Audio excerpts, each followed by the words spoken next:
Hello everybody and welcome. In this video I'm going to show you all gestures on your earbuds. And before we're starting, I wanna show you the touch areas. So it's located at the top of the earbuds right here. It looks like a wheel. And now, if you press 2 times on your right earbud, you will play or pause the song. So let me play a song and I will show it to you. Now I press 2 times, 1, 2, and I pause the song, 1, 2. And I should play a song. Right now it didn't work, I don't know why, but maybe it's... oh yeah, actually as you can see it worked.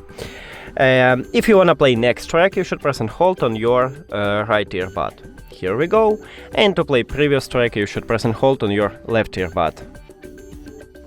And it also worked. And the last one what we have is to call voice assistant. I have iOS, so I will call it Siri. If you have Android, I will call Google Assistant. So to call it, you should press 2 times on your left earbud.